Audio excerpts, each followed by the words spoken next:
For the next couple of weeks, we will be examining the coming and the fighting of the Great Peloponnesian War.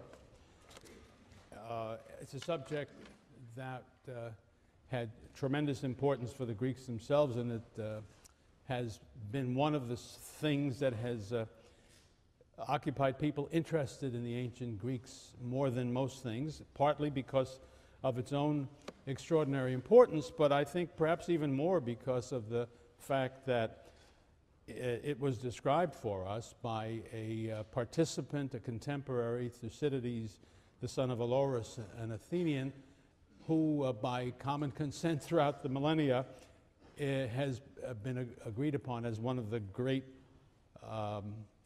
historians ever, is sort of the second one that we know of in all of history, but also one who is much esteemed. I would argue that right now he's probably esteemed more than he has ever been throughout the history of the world, because he's had such a great influence on thinking in the West and then in the world as well, around the world as well. Ever since the 20th century, he really came into his own as events like the First and the Second World War, to be followed then by the Cold War, seemed to observers of the time to be much illuminated by studying Thucydides' account of the Peloponnesian War, and as a consequence, his own way of thinking about history and about war and about international relations and about behavior of human beings in the mass and a whole variety of subjects in the realm of politics and diplomacy and war. It's for those reasons, I think, that this story has been so carefully looked at compared to others in history. You know that for almost 3 decades at the end of the 5th century, the Athenian Empire fought against the Spartan alliance in this terrible war that changed the Greek world and the civilization of the Greeks forever. From the perspective of the 5th century Greeks, the Peloponnesian War deserves to be thought of, I think, as a world war. You know, it just involves the Greeks themselves, and that's not quite right. That's one of the points Thucydides makes. It drew into it other peoples other than the Greeks who were very important. The Persians were to play a critical role, and similarly the Macedonians, and similarly peoples in Sicily and in Italy. So it doesn't require much defense from the Greek point of view to think of it as a kind of a world war, a critical turning point in Greek history, causing enormous destruction of life and property, intensifying factional and class hostility, dividing the Greek states internally. It was the cause of civil wars throughout the Greek world, throughout its history and subsequently, destabilizing the relationship of classes within cities and between, and the relationships between cities. Ultimately, as we can see from hindsight, making the capacity of the Greeks to resist an outside threat much weaker, and helping to bring about a situation in which they finally did lose their independence, their autonomy. So from so many points of view, the war may be seen as a tragic event, the end of a period of confidence and hope, and I would want to stress that. If you look at the 50-year stretch between the Persian War and the Peloponnesian War, it is the great age of Greece, when so many of the things that we value in the experience of the Greeks were created and carried forward. And a period in which one sees evidence of all sorts of confidence in human capacities and the hope of what will be in the future. All of that, I think, suffered a considerable reversal because of the Peloponnesian War and began a darker time. It was a war of unprecedented brutality in Greek life, violating even the already rugged code that had previously governed Greek fighting, and breaking through that thin veneer that separates civilization from savagery. And it is actually to Thucydides that way of thinking about things is owed, certainly for me. That's when I first understood what he's teaching us to such a degree in his history, that there is just a very thin veneer that covers over the brutal, the bestial, the worst and bestial that exists in human beings, even in society, but that society is what makes that, it covers that over and permits something resembling what we would call civilization. But warfare tends to put a strain on that limiting element, which is what society gives you. Anger, frustration, the desire for vengeance increases as the fighting drags on, producing a progression of atrocities that included maiming and killing captured opponents, throwing them into pits to die of thirst, starvation and exposure. That's what happened in Sicily. And hurling them into the sea to drown, which became the practice towards the end of the Peloponnesian War. There's a case of a band of marauders murdering innocent school children. Entire cities were destroyed. The men killed, the women and children sold into slavery. I don't say there were no atrocities before the Peloponnesian War, but nothing like the concentration of them that developed, and also, I suspect, a whole new range of them also came into being. One reason being that in the past, wars had been short. And one of the messages I think Thucydides wants to give us is that the longer a war persists, the more inevitable is the sinking below the civilized levels of warfare, if there is such a thing as a civilized level of warfare, to a much more horrible way of fighting. And as I said, although the war ended over 2,400 years ago, it continues to fascinate readers today. I was so astonished. I wrote a one-volume history of the Peloponnesian War. They sold 50,000 copies of the damn thing. I was truly amazed. So was my publisher. But I think I shouldn't have been amazed, because for maybe a century now, people have been studying Thucydides and the war, or when they have not been studying, they've been hearing about it. References have been made to it by distinguished people. General Marshall referred to it in a famous quotation when he was Secretary of State. And people keep talking about it, and so the curiosity, I think, rather than the familiarity, the curiosity about what is this all about may account for this. But it's also true that if you go to, the Thucydides and the Peloponnesian War are taught in all the military academies.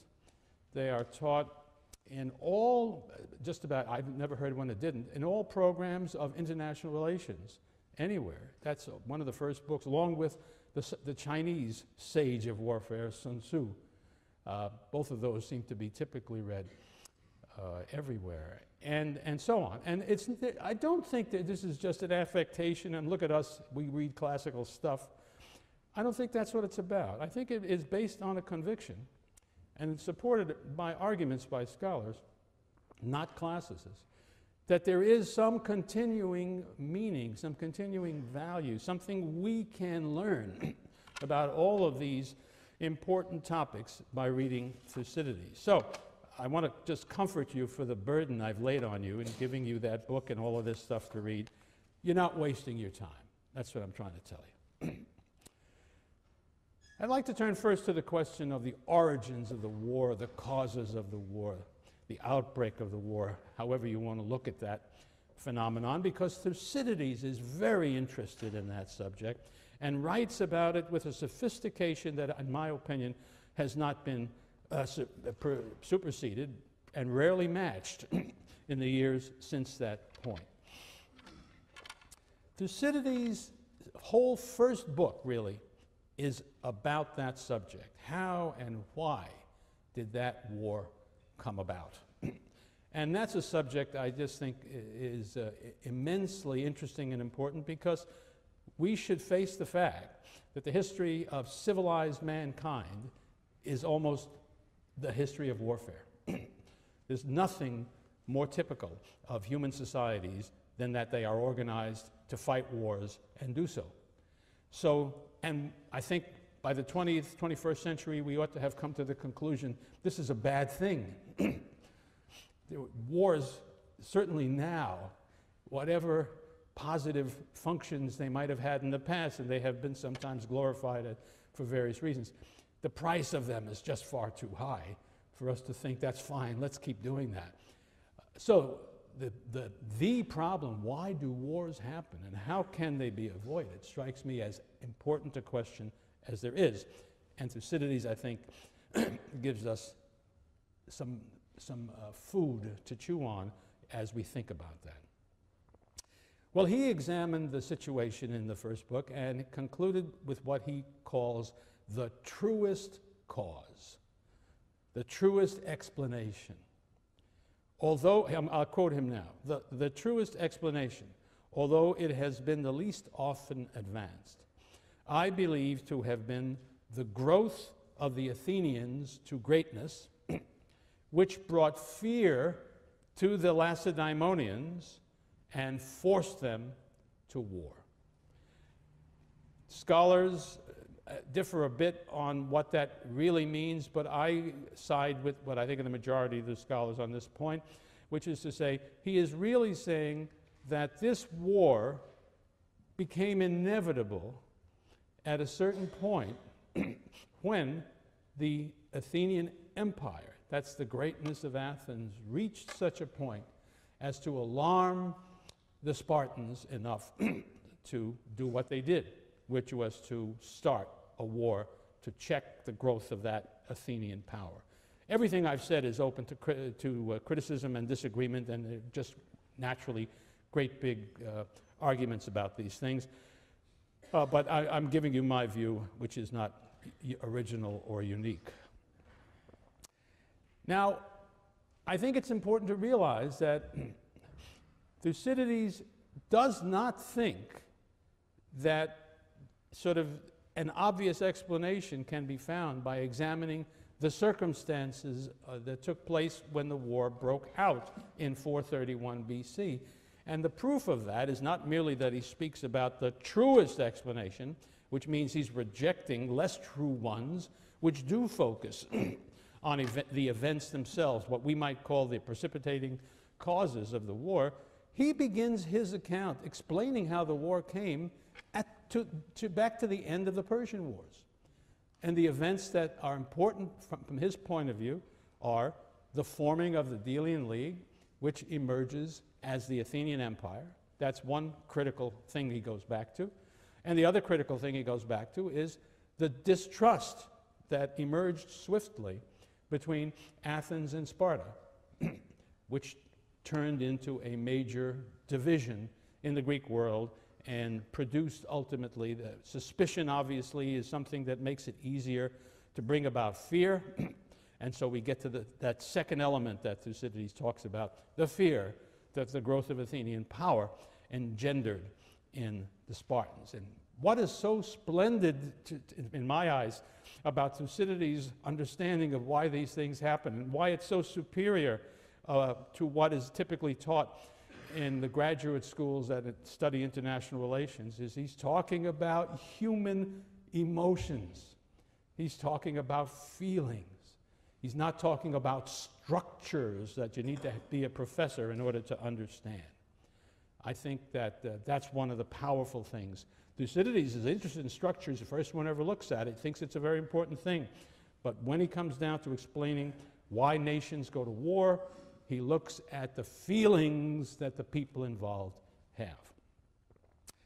Well, we've talked already about some of the events that he describes, taking them mainly from him. I'm talking about the beginning of the Delian League, the conversion into an Athenian empire, the suspicion that aroused among the Spartans, but the fact that they worked things out until the Thasian rebellion, where we see the Athenians acting more aggressively with less justification than they ever have before.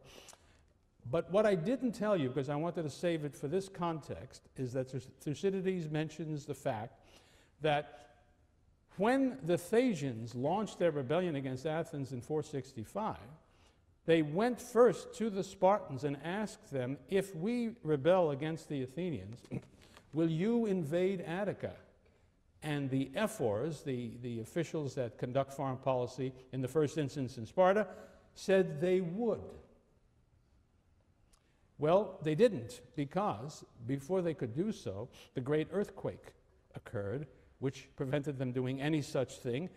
It needs to be pointed out that this message, that these talks that went on between the Thasians and the Spartans were secret. And we have to believe that at this time, the Athenians did not know about these conversations. Because if they had, there is no way they could have been persuaded to send help, 4,000 hoplites, into the Peloponnesus to help the Spartans against the Helots. So I think we need to accept Thucydides' assessment of that situation. Well, we know what happened. The Athenians were sent away because of the suspicion that the Spartans felt for them and their way of government. And this produced a tremendous anger in the Athenians. And it also led to a revolution internally in which the Chaemonian regime was replaced by one led by more radical Democrats like Ephialtes and Pericles.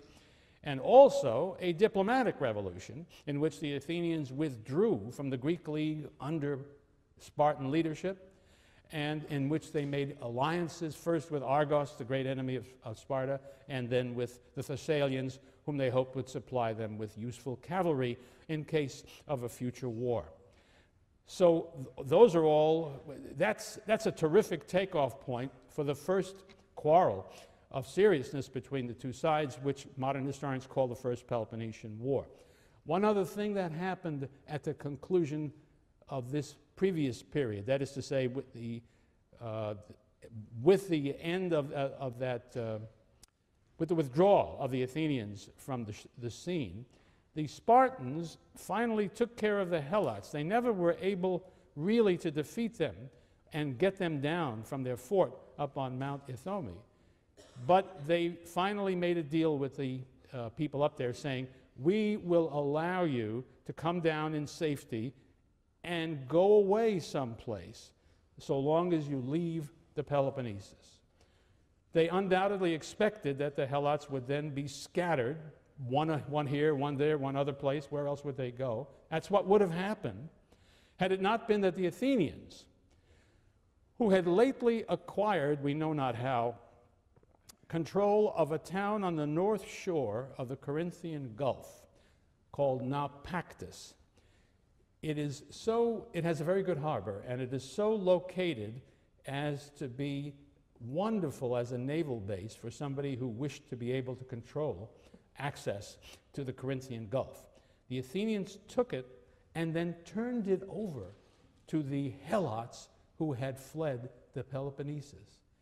That was not what the Spartans had in mind, although there was nothing in the deal that prevented them from being done.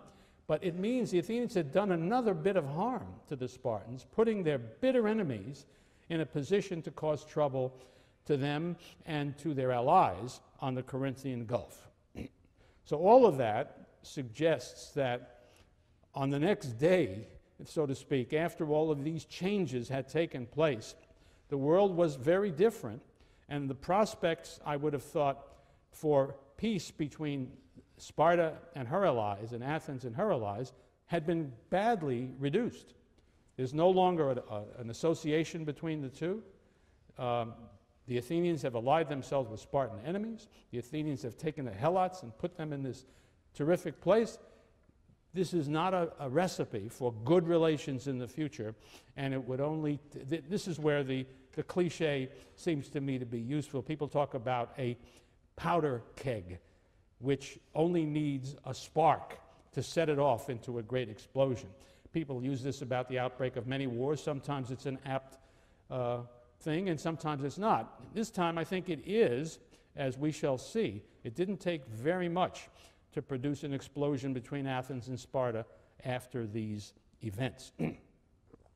And I guess the spark was provided by a quarrel that took place between two Spartan allies in the Peloponnesus, Megara and Corinth, neighbors on that isthmus that leads into northern Greece and into Athens.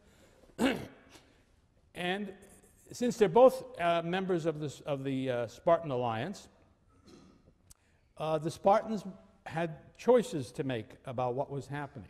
And the choice was soon forced upon them, because when it was clear that the Corinthians were winning the argument, winning the war, I should say, that they were fighting against Megara, the Megarians came to Sparta and asked for their help in putting down this war and ending it. And the Spartans said, no, we're not interested. It's your business, not ours. Now, that's interesting.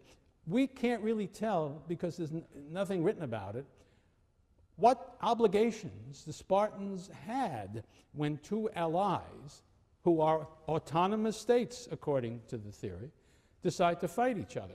It looks to me, because nobody complained about it in terms of constitutional irregularity, that the Spartans had every right to ignore what was going on. We must assume, I suppose, that in the centuries or century or so before, the Spartans must have ignored other quarrels between allies and allowed them to fight it out or settle it any way they want. The Spartans don't give a damn who wins as between Corinth and Megara, and why should they get involved? And I think that hands-off attitude must have been encouraged by the fact that they had just probably was still recovering from the earthquake and the Helot rebellion that came after it. They really didn't need more trouble, and so they let the thing go.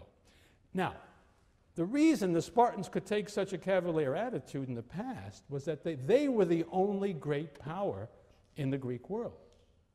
But in 461, that was not true. The losers, Megara, had a choice. They could and did go to Athens and say, won't you help us against Corinth? If you do, we will leave the Peloponnesian League and join the Athenian side. Now that is brought about, as I say, by the new circumstances. This is one of those places where those of us who remember the Cold War are immediately struck by similarities. There were troubles all over the world, so long as it was known that NATO was on one side and the Soviet Union and Warsaw Pact was on the other. All kinds of places that neither had any interests in would call on, when they were in a war or some kind of a fight in their own places, Africa, for instance, they would go to one side or the other and say, help us, or we will seek help from your enemy. And that confronted each side with a hard problem. I don't give a damn what happens in country X, you might say, but I don't want the Russians there, and vice versa. This is the kind of problem that one sees in this situation. So the Athenians were confronted by an extremely tough decision. I want to try to communicate to you my sense of how difficult the calls are in this situation. Now, one natural reaction would be this, it seems to me. Why in the world should we accept this defection from the Peloponnesian League? Because it's bound to anger the Spartans and very likely bring us a war with the Peloponnesians, which is a very hard thing to face. What do we care about the quarrel between Megara and Corinth? The opposite assumptions would be, no, we don't care about who wins between Corinth and Megara, but we do care about having Megara on our side, because if we control Megara, if the Megarians are on our side, Megara is situated on the side of the isthmus right next to Athens. And more than that, there's a mountain range that runs through Megara that makes it very difficult for somebody to make his way through that territory if they are opposed by military force. In short, with the help of the Megarians, the Athenians could cut off access to Athens and probably, for the most part, to central Greece, to the Spartans. Let me put it more sharply. The Athenians could feel invulnerable to a Spartan attack if they could control Megara. Now, they would have to know that if they took this offer, it might bring a war with Sparta. But there would have been plenty of Athenians who would have thought that is going to happen anyway. The only question before us is, do we want to have a war with Sparta on these wonderfully positive conditions, or do we want to fight it in the old way, in which we have no way to stop the Spartans from marching into our territory and destroying our fields, and in fact, defeating us, because the Athenians as yet had not built walls connecting Athens with the port of Piraeus, so that the Spartans could cut the Athenians off from their port just by invading their territory. And as we know, the Athenians do not produce enough food to feed themselves. So these would be the thoughts that were going through the minds of the Athenians. And notice the critical element in your decision, it seems to me, is your prediction about what is likely in the future. If you think there really is not a danger of a war with Sparta, why bring it on? But if you think there is a real danger of a war with Sparta, why leave yourself vulnerable to the Spartans? Whichever call you make, there are dangers and uncertainties at the other end, in which I simply say, welcome to the real world. It's almost always that way. And it's a beautiful lesson in how real those hard decisions are. Well, the Athenian decision was to take Megara into the Athenian alliance and to take the dangers that went with that. And to make their task easier, they built long walls connecting the city of Megara with the port of Nisaea on the Gulf, the Saronic Gulf, which is where Athens is located as well, and also to gain control of the town of Pegae, which is on the, I guess I'd say, the northern side of the isthmus, and to fortify and put forces between there. In other words, to build a barrier to Spartan capacity to move into Attica. That was the great gain that they made of it. One of the great prices they paid, Thucydides says this in his own voice, this, he says, was the beginning of Corinthian hatred for Athens. It is a fact, if you look at Corinthian and Athenian relations in the past, we don't know a lot about them, but what we know suggests that they were not unfriendly. They did okay, no problems really between them, but from now on, you're going to have tremendous trouble with Corinth. And this, as you know from reading your Thucydides and your textbook, Corinth will play a critical role in 431 in bringing on the Peloponnesian War that is the Great War. So that was one of the prices the Athenians paid for this decision. Now, if you apply Thucydides' judgment to the Great Peloponnesian War, and you to forget that, apply it to this situation, it seems to me to ring very, very true. He said, you remember, that the growing power of the Athenians caused fear among the Spartans and led them and forced them to war. Well, there's no question that the Athenian power has grown. These alliances that they have just made and this new geopolitical advantage they have gained through their alliance with Megara suddenly make Athens much more formidable, and there's no question that the Spartans become fearful about that, and ultimately, as we shall see, fearful enough to join in a war against the Athenians. So I agree with Thucydides if you're talking about the First Peloponnesian War, but that's not what he's talking about. When we get the one great question that I would like to confront when we get to the big war is, does it work? Does his evaluation work for the big war? I should warn you at once that most scholars throughout the years have accepted Thucydides' explanation and interpretation of the Great Peloponnesian War, and I don't. So be careful. He was there. He knows much more about it than I do, and he's much smarter than I am. So if I say he's wrong, I better have a good case. That's all I can say. Well, not much, we need not say very much about the war in detail. Essentially, the Athenians took the initiative, and in a general way, when they fought battles at sea, they won. When they fought battles on land, they didn't. No great battles were fought for a couple of years. The fighting took place in and around the eastern Peloponnesus, for the most part, and nothing decisive happened. Then we get down towards the year 457. I keep warning you that the dates here are uncertain, but these are sort of consensus dates, although we don't have certainty. The Athenians received an invitation from a ruler in Egypt who wanted to launch a rebellion against the Persian Empire. And he invited the Athenians to send a force to help him. The Athenians agreed to do it. And according to Thucydides, they sent a fleet of 200 ships for the purpose. That's an enormous fleet up to this point. The Athenians by now have a fleet that's bigger than that, and they can afford to do it. But I want you to understand this is a major undertaking. Now,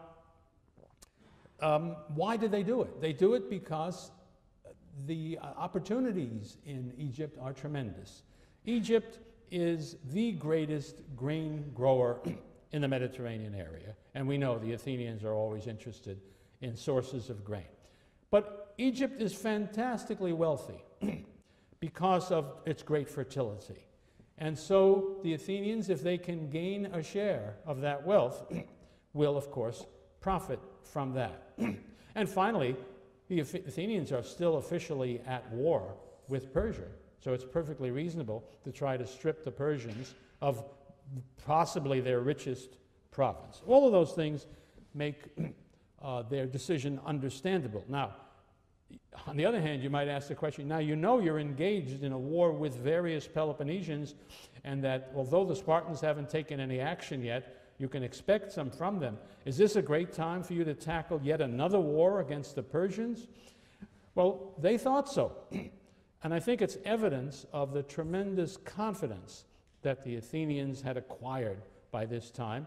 And as we shall see, it was overconfidence. Of course, this whole story fits beautifully into Greek feelings, Greek ideas, Greek religion and mythology. This will be a beautiful example. If Herodotus were writing the history instead of the very, very, I want to say atheistic Thucydides, I'm not sure he was an atheist, but he was certainly very, very skeptical. Herodotus would have been talking about hubris all over the place, because that's the kind of situation that we have. But let's forget about that Athenian force in Egypt for the time being. And let's look at what the situation is in the year 457. We have a wonderful piece of evidence, rare piece of evidence, actually an inscription from that year, which is a part of a dedication, a funeral dedication from a single Athenian tribe, in which they list the war dead from their tribe by where they fought and died. And they're proud of this. I mean, of course, they're proud of the heroism of their men, but they're proud, I think, also about the range of places that they're fighting, unheard of, unexampled in all of Greek history. Egypt, Phoenicia, Haliace, which is a town in the northeastern Peloponnesus, Aegina, the great island that sits in the Saronic Gulf opposite Athens, Aegina being a great traditional enemy of Athens. and Megara, of course, as you know. So here they are fighting battles in all of these places at the same time. It's a kind of a ape man pounding on his chest to show how great he was. A piece of arrogance, you might say, calling for vengeance by the gods. But no vengeance came right away. Instead, another victory. Aegina, the island of Aegina, was taken by the Athenians. Aegina had been a great naval power, so here was a naval power taken away from the enemy and added to the Athenian side. They now have, without question, although they've had it really before, command of the seas. Nobody can withstand them at sea. And they now have complete security from their northwestern frontier because of the Megarian alliance, and that's not all that happens. Finally, moved, I would guess, in part by seeing all of this happening and worrying desperately about the growing power of Athens, Sparta took action. I think they were moved specifically, the critical element, that was an opportunity presented to them by a small region in central Greece called Doris, D-O-R-I-S. It's the root of the word Dorian. This is theoretically the ancestral home of all Dorians. So they obviously had friendly relations with the Spartans. The Dorians were having trouble with some of their neighbors, one of the standard quarrels between neighbors in the Greek city-state world, and they asked the Spartans to send a force up to help them. I'm not sure that the Spartans would have done so in the normal course of events, because it does mean that they have to get up to central Greece. Now, when you think about that, given what the Athenians have done in Megara, they can't do it in the usual way by walking. The only way they can get up there is by getting on boats and sailing across the Corinthian Gulf. But if the Athenians or those helots who are occupying Naupactus are aware of that, they could very well be taken at sea and have their army destroyed as that fleet is sunk. They have to sneak across if they're going to go that way. I want you to understand how unlikely is that undertaking in a normal situation. But what I think makes it not so normal is something that Diodorus of Sicily tells us that Thucydides doesn't mention, which is, at that moment, the Thebans, the leading city of Boeotia, which had ambitions of its own, always wanting to gain complete control of Boeotia and always having some Boeotian cities hold out against them, they saw the opportunity to get the Spartans to help them out. And so they told the Spartans that if they would come and assist them in gaining control of Boeotia, the Boeotians would join them in an attack on Athens. And so I think it was that made it possible for the Spartans to agree and to act. They do so. They take an army much more than they need to deal with the Dorian problem. They slap that down right away, and then what do you know? They come marching down to the Athenian frontier with Boeotia, to a town or place near a town called Tanagra. The Spartans, of course, were able to sneak across the Gulf of Corinth. You may ask, why were the Athenians and the Helots so sleepy? It never occurred to them, is what I say, that the Spartans would ever do a thing like that. And so there they were. A battle is then fought. I mean, we're talking about large forces now. The Spartans send 11,000 men. That's a very big, they don't have 11,000 men, I mean, of their own. Spartans and their Peloponnesian allies go up there. And now they are put together with Boeotian forces. Boeotians are very good fighters. The Athenians send their army out to the frontier to meet them. It's the greater part of the Athenian army. This is a very big battle by Greek standards. And the result is almost a standoff. The Spartans technically win. And that means that they were able to command the field after the fighting was over. put up a trophy, collect their own dead. The Athenians, of course, were required to come and ask them for permission to collect their dead. So there wasn't any question, if you follow the rules of hoplite warfare at the time, who won. The Spartans won. But if we think of it from the standpoint of warfare, and you ask about what were the strategic consequences of the battle, that's how today we would say who won that battle. It was a standoff, and I guess you could say the Athenians won, because the purpose of the Spartans was to defeat the Athenians and to compel them to abandon all the things that they were doing and had done. And in this they failed, because they had suffered heavy casualties in the fighting and were not in a position to renew the battle and to force the Athenians back or to crush the Athenians in fighting. The Spartans simply marched back into the Peloponnesus. The Athenians were in no condition to stop them. So that was that. And as one sees from what happens after that, it really looks more like a strategic victory for the Athenians, because now, A, they have not been destroyed, they have not been defeated in any useful way, they have not been stopped in what they were doing, and to prove it, the Athenians take an army northward, when the Spartans have withdrawn, into Boeotia, defeat the Boeotian army at a place called Enophita, and the next thing you know, establish democratic governments in all the Boeotian cities, which are friendly to Athens. I put it that way, but again, a Cold War analogy strikes me as helpful here. In the same way as wherever the Soviet army was victorious, whatever land they occupied, there was a communist government set up whose function was to be a tool of the Soviet Union. I don't claim that that's exactly what it was in the 5th century. It's a much more simple and less sophisticated world. But the general idea is the same. The guys who run those towns, they are partisans of Athens. Athens, in other words, is the dominant force in Boeotia. Now step back a moment, stand up there on the Acropolis in Athens and look around, and you will see a situation that is so splendid. It's the kind of thing almost any nation would want as its ideal situation. If you look to the north, you're safe. There can be no invasion through Boeotia for the reasons I've just said. If you look to the northwest, Megara, an ally of yours, your forces are in there in part, but you have that area blocked off.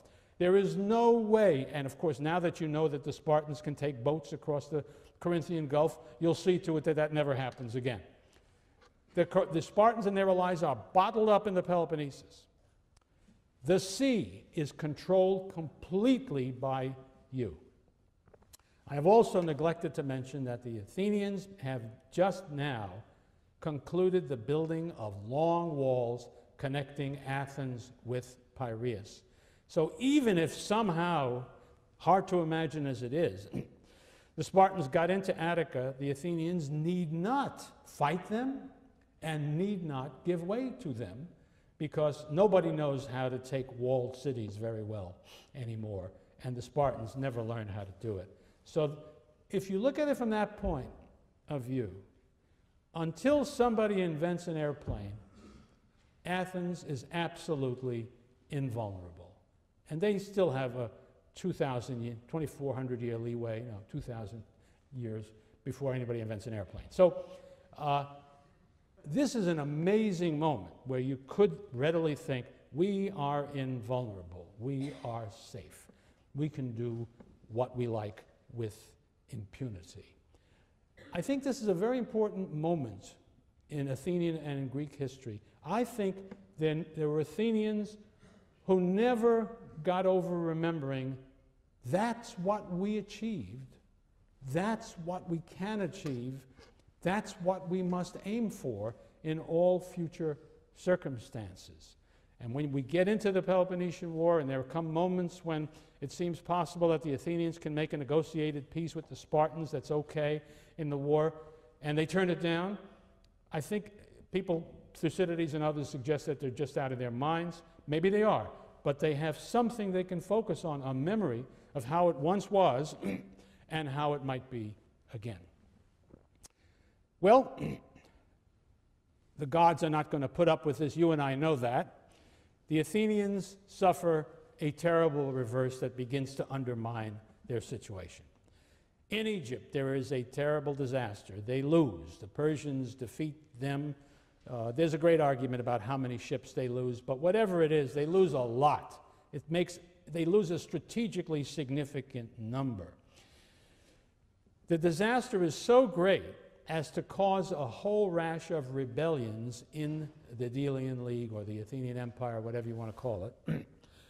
And the Athenians will be occupied with trying to put down these rebellions for some time.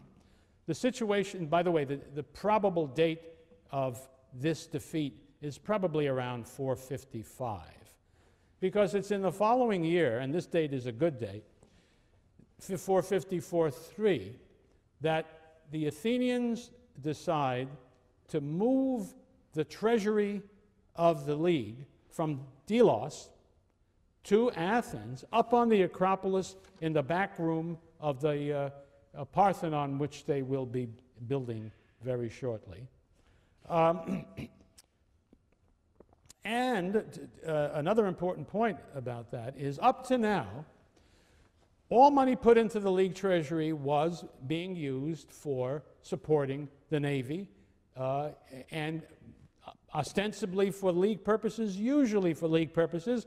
But as we know, the Athenians could also use it for their own purposes, as they did at Thasos. But still, only for ships and men. Now, the Athenians institute a new policy. And I think, whatever you think about anything before this, when the Athenians do what I'm about to describe, they surely have made this an empire, no longer anything like a voluntary confederacy, because they take 1/60th of what is put into the treasury every year as a donation to Athena, which is another way of saying to Athens. They are now collecting a profit, a tax, from the League members, which they, as we shall see, there will be an argument about how this money is to be used. They will argue, it's our money, we can use it any way we want to.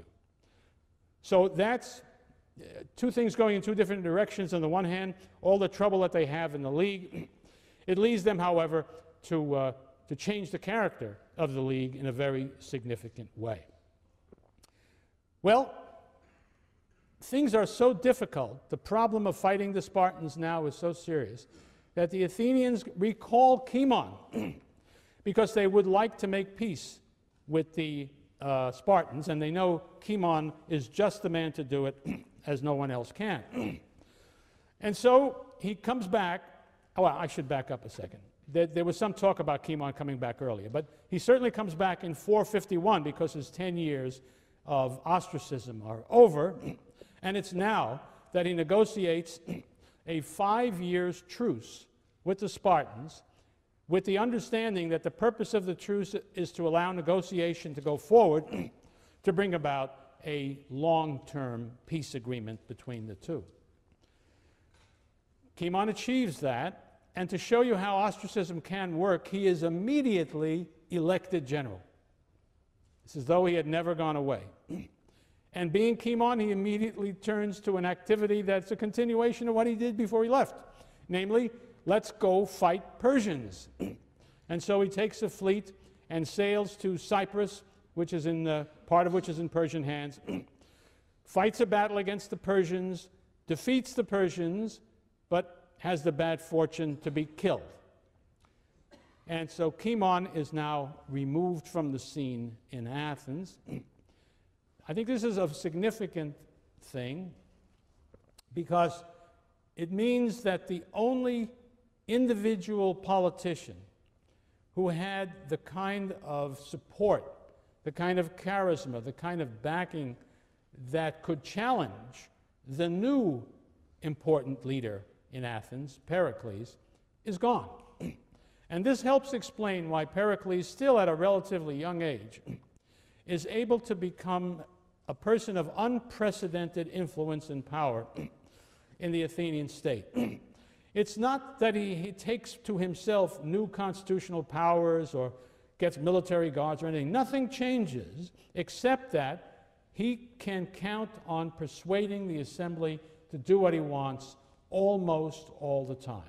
And there's nobody out there for the moment who looks like he can challenge him. We shall see that shortly that he will meet an important challenge, but we'll come back to that later on.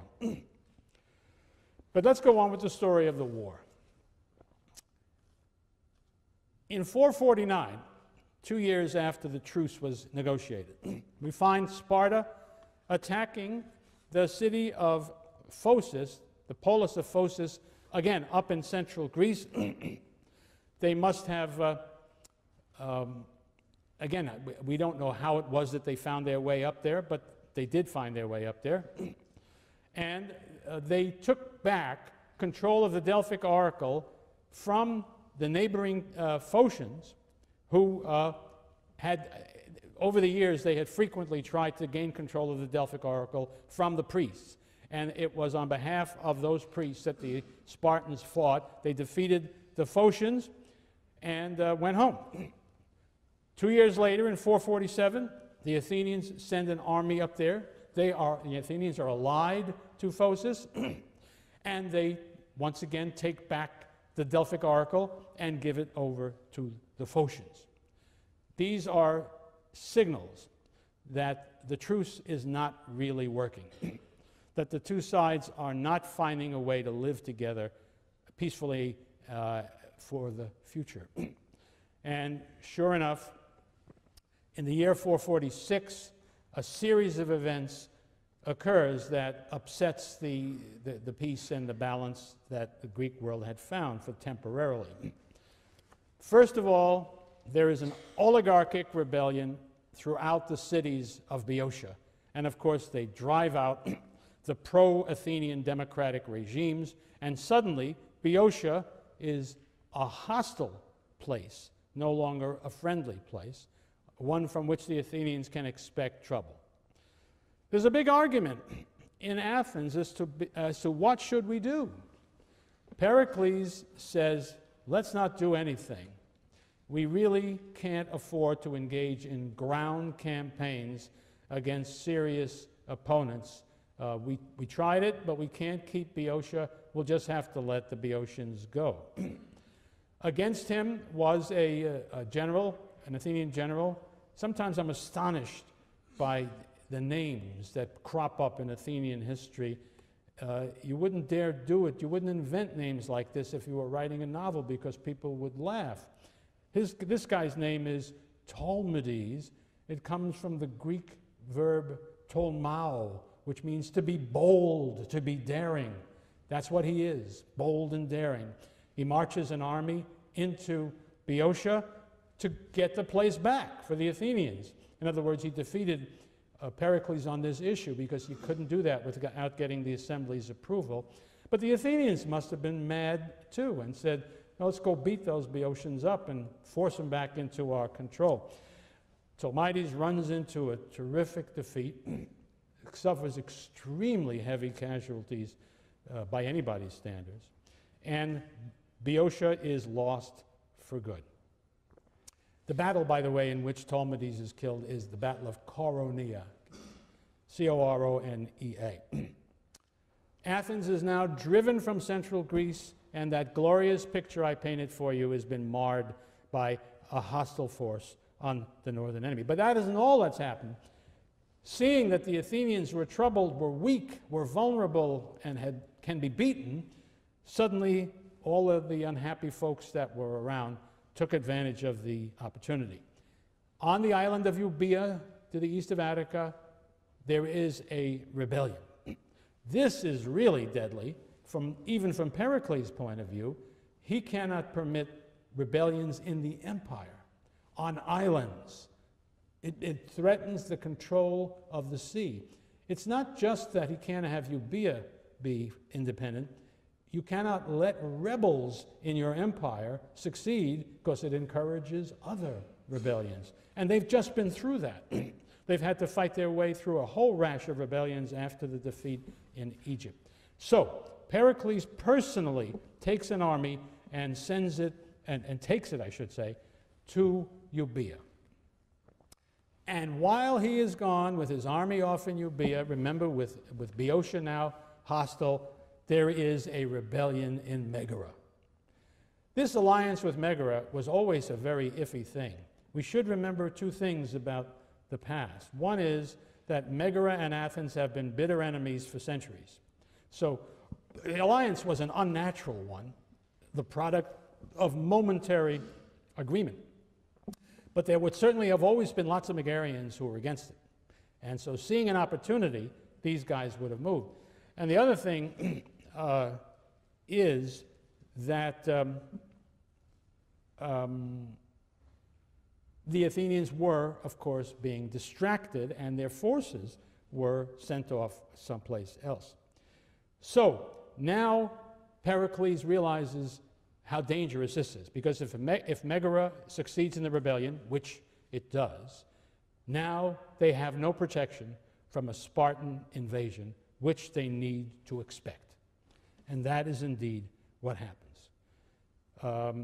Pericles, having put down the Euboean rebellion adequately, races back to Athens to meet the Peloponnesian army when it invades. And then we have this extraordinary event in the plains to the north of Attica.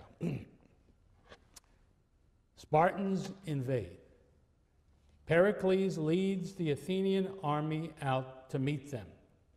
This is the scenario for an Athenian defeat, because the numbers of the Peloponnesians are likely to be greater, and their reputation as a superior fighting force has some merit. We've seen that it's not going to be a walkover. We've seen that the Athenians are capable of putting up one hell of a fight, but they can expect not to win, is the way I see it.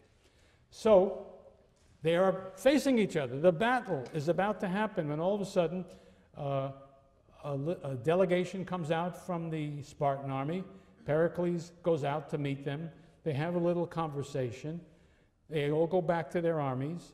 The Spartans, led by their king Pleistoanax, who was the guy who was conferring with Pericles, and march their army back home to Sparta. They declare that they have agreed upon a 4-month truce for the purpose of negotiating a permanent peace. What in the world is going on here? Well, the Spartans receive the news in a complicated way. The first reaction is fury against Pleistoanax. Why didn't you clobber those Athenians when you had them finally sticking their heads out there for battle? And they finally take action against him and against his advisor, a certain Clearidas, and send them off to exile. So angry are they at this lost opportunity. But after all, if that's all there was to it, there was nothing to stop them from marching into Attica again and either fighting against the Athenians or at least doing terrible harm to the farms and the houses of the Athenians out in the country, which at the very least would make the Athenians unhappy and might force them to come out and fight. Why didn't they do that? But they didn't. And I think that's evidence, well, it's evidence of two things. There was a very special opportunity that Pleistoanax had lost, namely everything was falling apart on all fronts in Athens at the moment when the battle was available. On the other hand, they've been put down. Euboea is quiet and the Athenians have adjusted to everything else. Still, what I said in the first place is still true. They could come in and force that fight if they wanted. Why didn't they? I think the answer is because Pericles had convinced Pleistoanax of something that was essentially true, and that the Spartans, when they had time to cool down, could see that there was some reason for doing this. And it was this, that what happens if we fight? Look, we only fought each other a little while ago, and what happened then? Well, you beat us, but you didn't clobber us. You took a lot of casualties, and you weren't able to exploit it. That is even truer today than it was then, because if you defeat us, what do? We'll run back to our walls, we'll go through our gates, and you won't be able to lay a pinky on us. And we don't have to fight you if we don't want to, because we own the fleet that dominates the sea. We have the money from our allies that pays for the fleet. As long as we have control of the sea, you can ravage our country all you want to. We can get all the grain we need through imports. So what are you going to do then? You'll have taken casualties for nothing, and you still won't be able to compel us to do what you want. I think that's the argument that Pericles must have given to Pleistocnax. Pleistocnax's whole career suggests he was not a man eager for war, and he was glad to have that opportunity to avoid it. But remember, the Spartans could have overdone that, and they didn't. And I think it shows you that this was an argument that had some reality and had some appeal. So that 4-month truce was successful.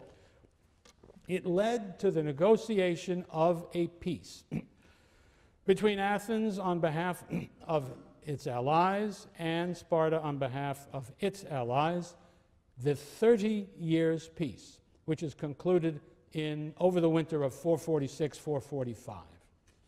The arrangements of that peace are that Athens would give up all of its holdings on the continent, that is to say outside the Aegean Sea, except Naupactus, which they would continue to leave in the hands of the Helots.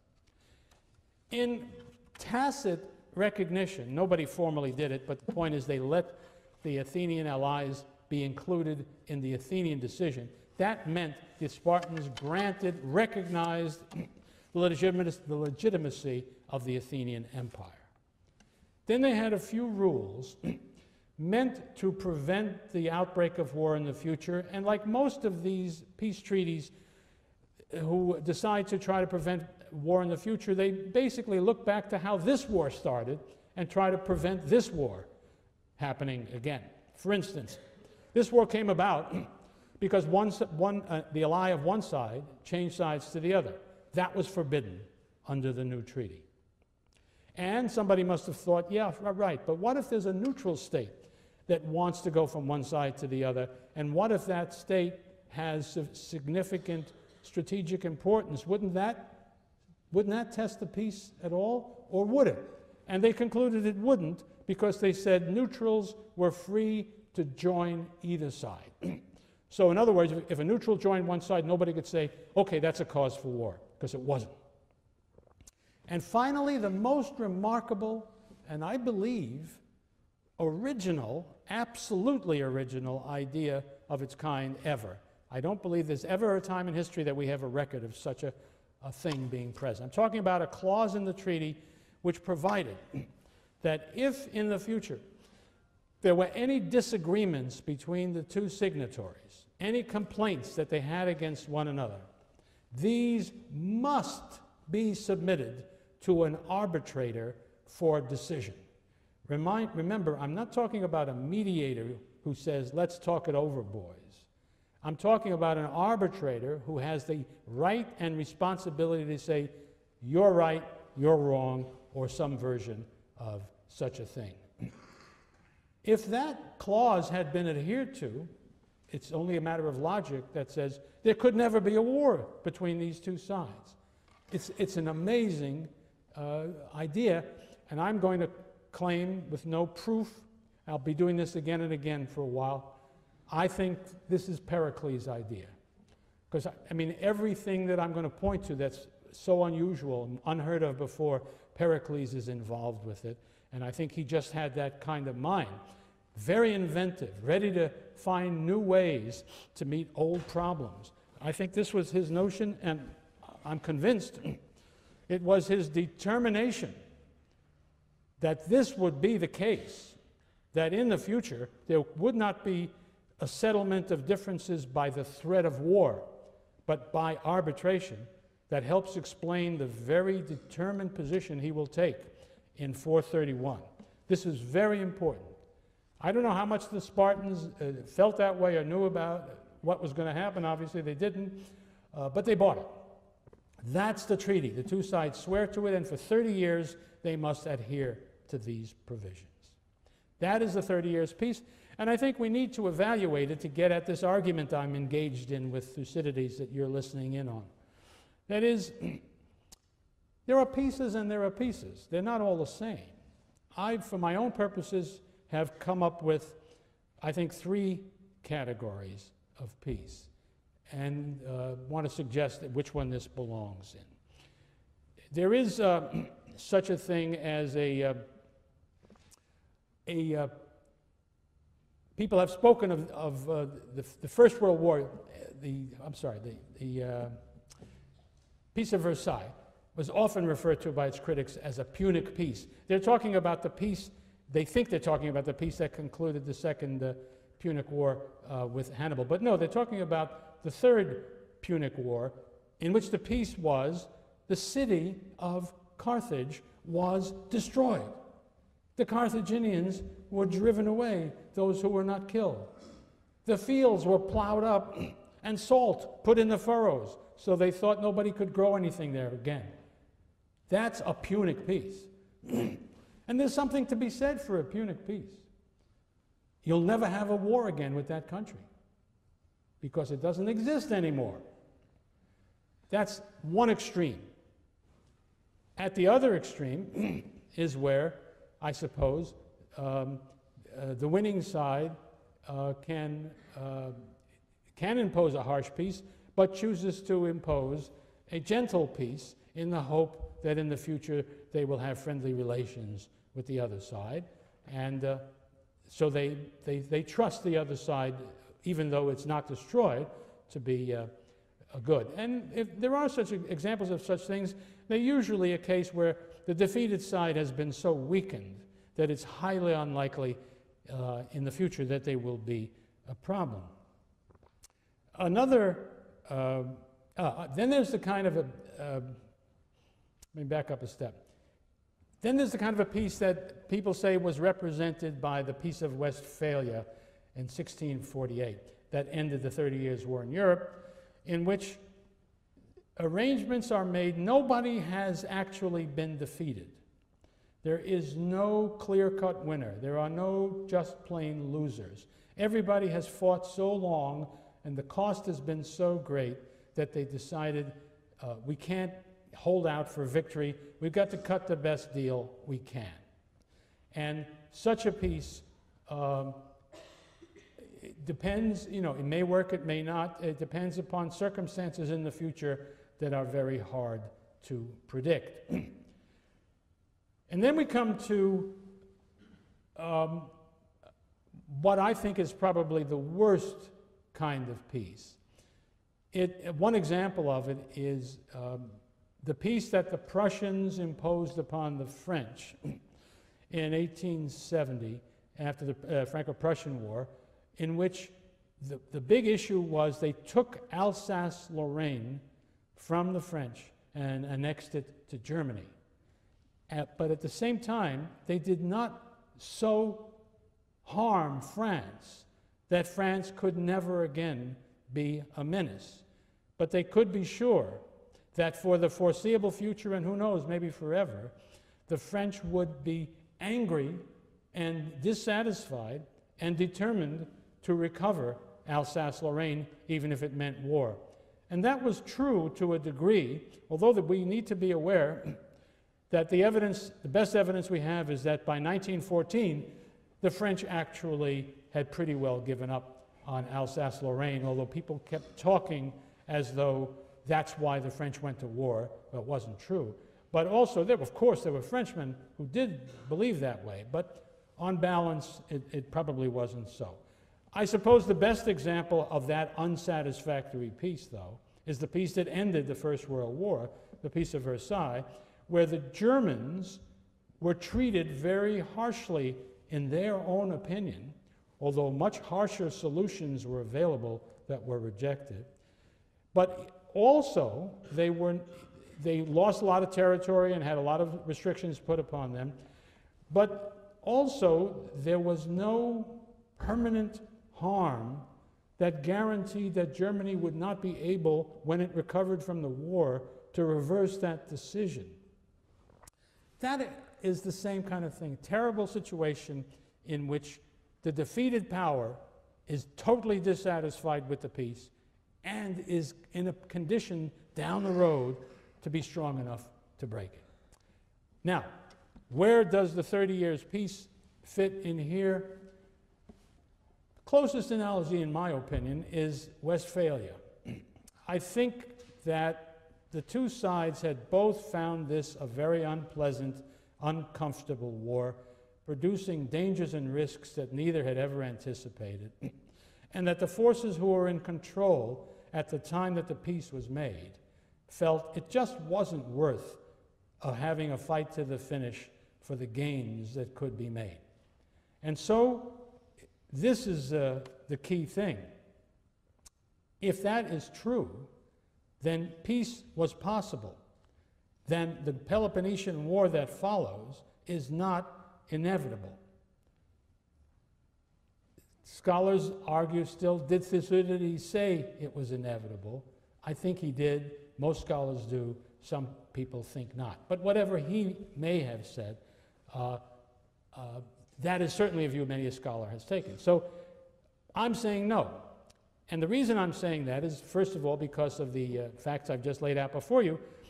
But I think also, this is important, so much depends not only on objective conditions, but on intention. This is one place where historians differ typically from political scientists. Political scientists like to have everything, what's the word I want, not having to do with human intention in any case. They have to be automatic. They like to be systemic. That's what they like. Nations are billiard balls. You can't look inside them. They're not made up of people. They're not even made up of factions or parties. The state does what it has to do because of the place on the pool table where it is located. Historians like to ask, what were these guys interested in? What did they want? What were they afraid of? Who were they mad at? That's the way proper historians. It's true that proper historians are harder and harder to find. Too many political scientists hidden among the historians. But a key question to whether this peace will last, has to do with, in my opinion, with these human questions. How do the players really feel about it? Do they see it as this is the way it's going to be, we want it to be peaceful, or are they just accepting it because they can't avoid it? Well, I think the evidence suggests that the people who made the treaty certainly were persuaded that peace was better than war, and they would like to bind their hands to some degree to make it harder for a war to come out. Pericles, I think, will prove that by the time we get a chance to examine his behavior in 431. But I think it was the peace party, and there are parties in Sparta, as I've told you before, that group of people who typically was conservative and reluctant to risk what they had already for what they might gain in future warfare. And I believe that they were the normal party in Sparta, and this is all debatable, but I think that that's the normal situation in Sparta. To break the peace, you need for that situation to be undone by something. And events, opportunities, fears, chances to succeed have to fall into place in a certain way to break that. So what I'm telling you is, from my point of view, it's not at all clear that there needs to be another war. Well, anybody who says that has the obligation of examining why did the war break out? Why did the peace fail? And that's what I will turn to next. I will examine the years between 445 and 431 in which the peace is tested to see whether it really had any viability before it failed. We'll have a look at that next time.